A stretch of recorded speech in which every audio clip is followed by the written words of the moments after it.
David Vizard here, and you guys are watching PowerTec 10. In this episode 140, I am going to delve in to the subject of exhaust pipe diameters.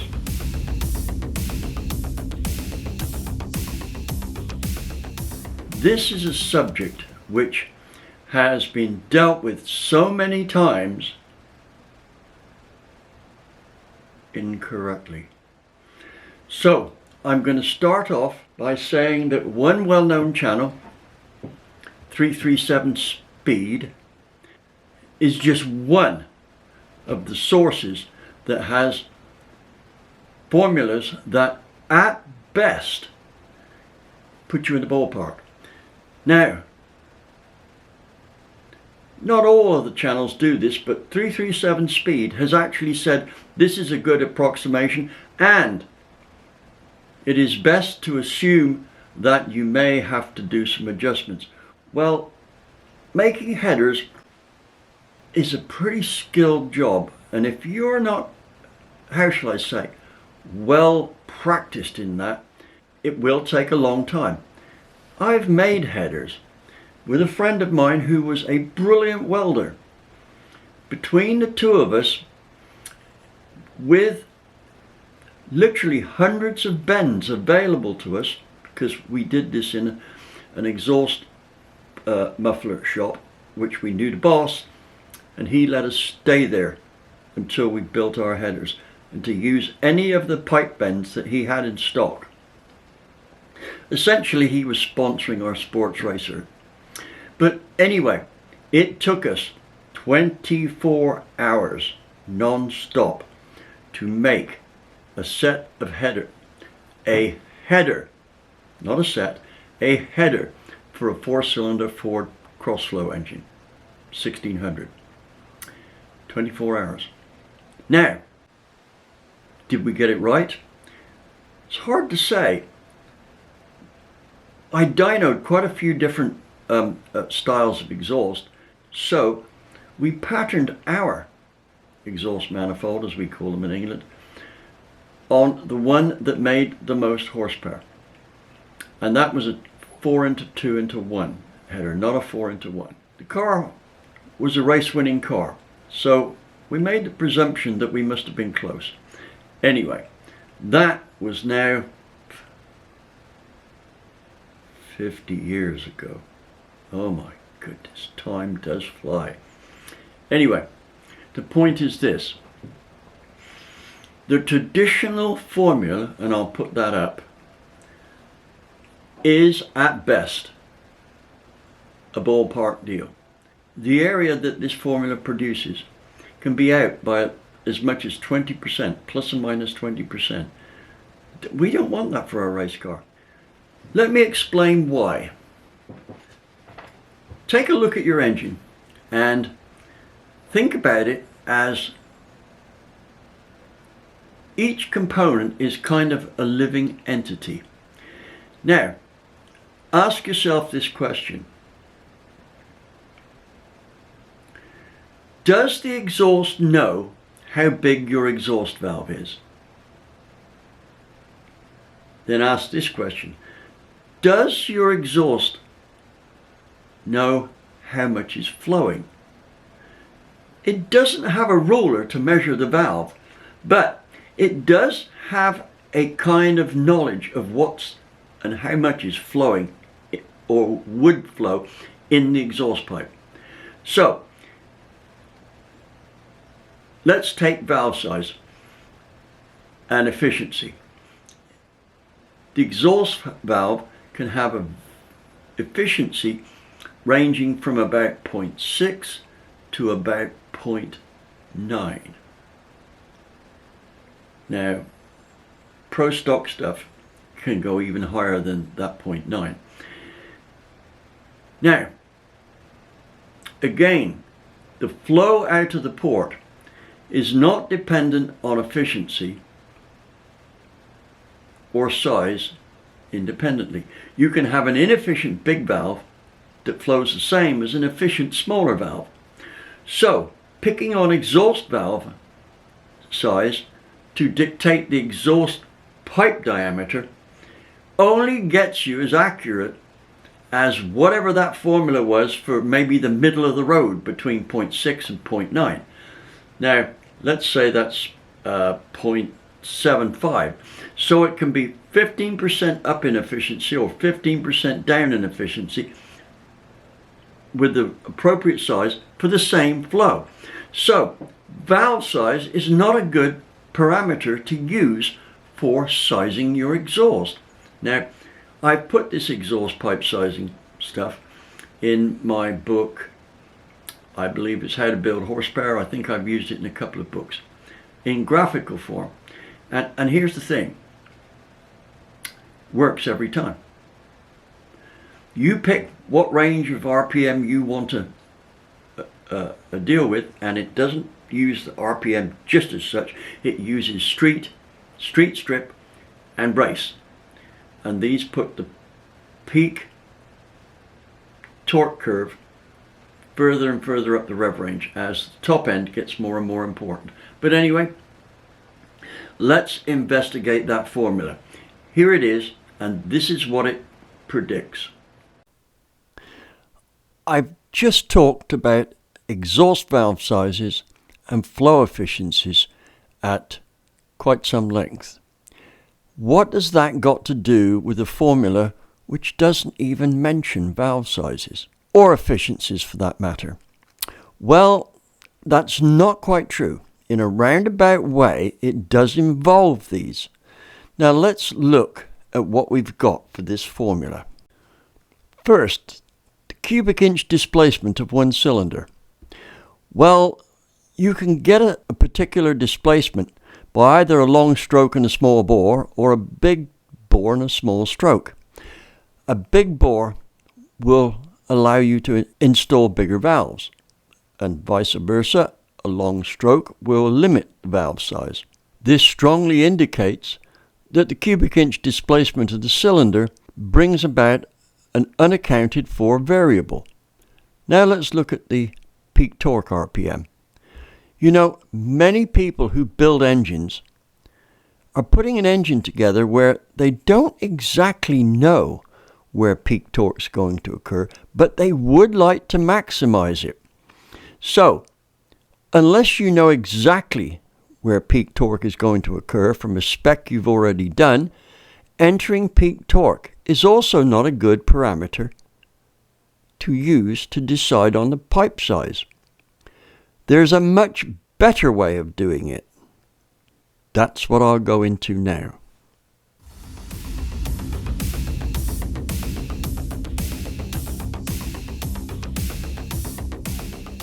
First, let's define our goal. We can't have a pipe size that is universally perfect for the entire RPM range of a typical engine. So this means we have to pick what our most important RPM rough band is. Now, I would suggest that the easiest way we can tackle this, especially for a typical V8, or any engine in fact that's probably going to turn RPM up to say 9,000 RPM, is decide whether we want a street strip, or a race exhaust. Now these definitions here might seem a little on the loose side, but the thing is if you choose wisely, they will do what you expect and want. Our first thing then is to decide where we want to affect the torque curve. The next thing is we have to see how much gases the exhaust pipe is likely to have to pass. Now, scavenging the combustion chamber, which is what the exhaust is all about, very much depends on exhaust gas velocity. Obviously, the bigger we make the pipe, the slower it will be until the RPM has gone up above whatever it would have been for a lower spec exhaust. For instance, the exhaust gas speed for an 8,000 RPM small block Chevy at peak power is likely to be higher than it is for a street motor. Now, we don't want too much velocity because that then implies that we're going to have a restriction. If we don't have enough velocity, then we lose scavenging effect. So, how do we solve this dilemma? Well, at the end of the day, the exhaust pipe does not know how big or how many RPM that engine's running. All it knows is the velocity through ID of the pipe itself. Now, what affects that velocity? The biggest effect is how much flow it's got to handle. So, instead of sizing the exhaust on displacement, we'll size it on flow. How do we know what it's going to flow? The exhaust valve is the limiting factor. It does not matter how big or small the cylinder is. At the end of the day, the exhaust valve is what determines how much comes out. So, what we should do here is to have some kind of guide as to the exhaust flow at the valve lift used versus pipe diameter. Now, people will say, well, or some people have told me, well, that's not nobody does it that way. That's not the way to do it. You need to have the size of the cylinder and the size of the exhaust valve. No, you don't. Like I said, the exhaust pipe has no idea what size that valve is. It has no idea what size that cylinder is. All it knows is how much flow needs to go out and that it needs to attain a certain velocity. That's all it wants to know. So we're going to give it that information. We are going to measure the exhaust flow in terms of valve lift that the engine or the valve train sees, or the exhaust valve sees, and then size the pipe on that basis. Now, does that sound a little different to normal? Sure it does. Does it work? Oh, hell yes, it works very well. Forget all those formulas. This is the way to do it. And I've done all your homework for you. Take a look at the following charts. What I should have said at the beginning of this diagram is assuming a successful high-performance engine like a street strip engine. I'm saying that to qualify what I'm going to talk about next, and that is the pressure differences between the peak velocity and the highest point of depression during the overlap. In other words, what does the sucking the most? A 525-inch big block that I had on one of the university dynos had a depression of 11 psi across top dead center. In other words, the exhaust was sucking on the intake valve at 11 psi, whereas the piston, when it was at maximum velocity down the bore, was only sucking on the intake valve 1 psi. Moving on, here are the critical dimensions on your typical two-plane crank V8. The reason I'm showing you these is I'm going to go through the practicality of changing one of these dimensions compared with the others. So let's take a look at a chart on that. Here's our 4 factors listed. This is the most difficult one to change. Therefore, it is in our best interest to get it right first time. This we can do with this chart here. This is how it works. First, let me emphasize that this is based on an empirical formula. That's a formula based on what actually happens on the dyno. No first principles involved with the subtle variables that could crop up. So, this data proves to be very accurate in predicting what sizes are needed. This has been extracted from some of literally thousands of dyno tests that I've done. Along the bottom of the chart, arrowed, is the airflow that your cylinder head has on the exhaust valve at the full lift that it's going to be used to. Up the side of the graph, again arrowed, is the ID of the exhaust pipe you need.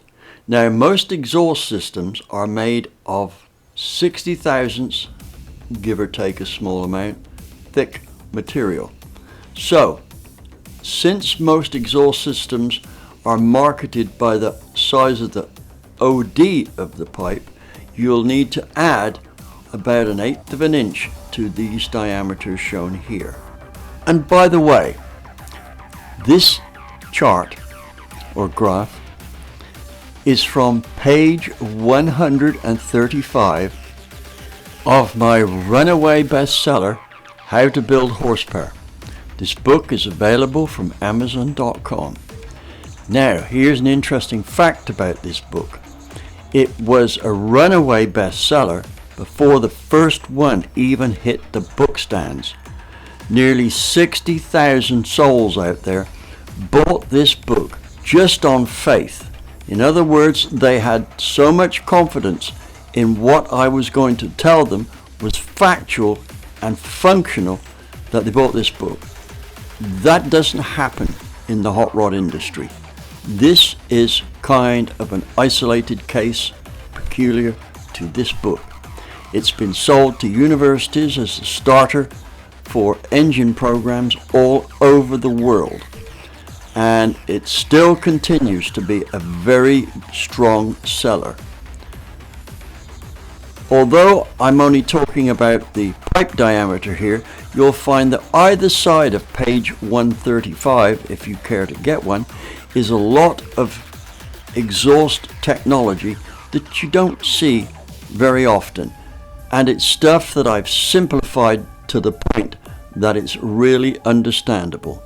Anyway, on with the plot. We'll now go into the significance of the lines. The green line represents sizing for the street, the purple street strip, and the blue race. Using this graph is pretty simple. Let's say we've got a 350 small block Chevy with some good pocket ported iron heads on it, and at the 600 lift we're going to use, the heads flow, we will say 180 CFM. The usage of this engine is as a low-buck street strip engine. So what we do is locate the 180 CFM on the bottom scale and then draw a line straight up to the purple line as shown here. Where our vertical line, represented by the arrows, and the purple line intersect, we draw a horizontal line to the left-hand pipe diameter scale. For our example, a 1.625 diameter ID pipe is indicated. With the wall thickness, this transforms to a 1.75 header diameter. Yes, it's as simple as that. No calculations to use, but you do need the flow figures.